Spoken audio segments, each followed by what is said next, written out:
Anyone familiar with the feeling you just posted another picture on social media and you think to yourself, am I a narcissist?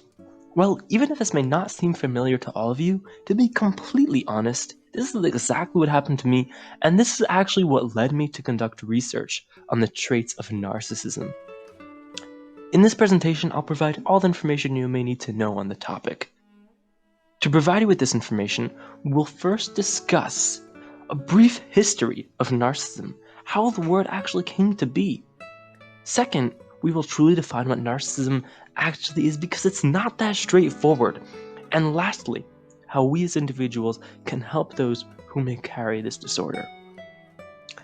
The origins of the narcissist. The term narcissism has originated from an ancient Greek myth about a man who was a bit over-obsessed with himself. In one telling, Narcissus was a very charming man in search for someone to love. After rejecting the nymph Echo, he caught a glimpse of his reflection in a river and fell in love with it. Being captivated and unable to tear himself away, he drowned, and a flower grew in the same spot where he died. And we call this flower the narcissus. So yeah, that's where the word narcissist comes from, and really this story portrays the image, a really dramatic one, but nonetheless of what we would call or imagine to be a narcissistic person.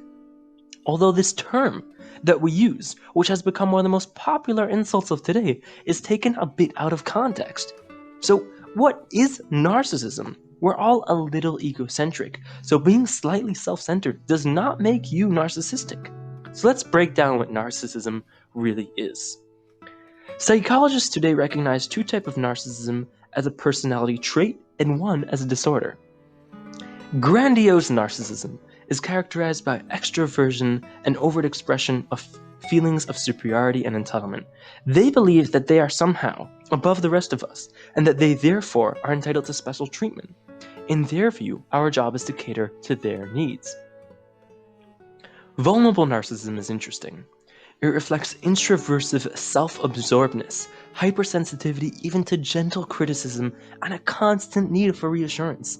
As Dr. Creg Malcolm, author of Rethinking Narcissism, points out, vulnerable narcissists are just as convinced that they are better than others as any other narcissist is, but they fear criticism so intensely that they shy away from or even seem panicked by people and attention.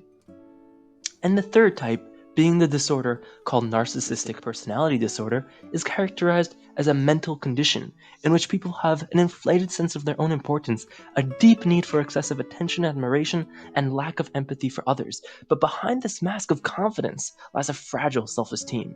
So this is basically a more dramatic version of both prior traits combined. Now, narcissists can change. So let's discuss treatment for NPD. Treatment for NPD centers around psychotherapy. Although, as you can imagine, since they portray high pride, a narcissist is very unlikely to show up at a therapist's office.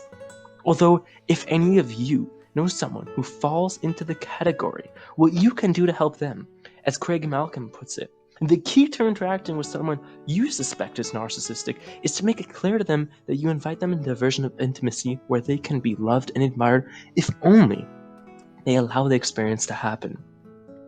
Now, for us normal people, a short lesson we can learn from this, as I mentioned before, narcissists can change their personalities. Although I'm telling you, we don't have to be diagnosed with narcissism to decide to better ourselves. We can do it purely to spread the happiness and selflessness within to the people around us. To conclude, we spoke about the origins of the word narcissism in conjunction with how we use the term today. We spoke about different forms of narcissism, and lastly, we discussed how us slightly self-absorbed people can help those in need and give back to our communities and loved ones.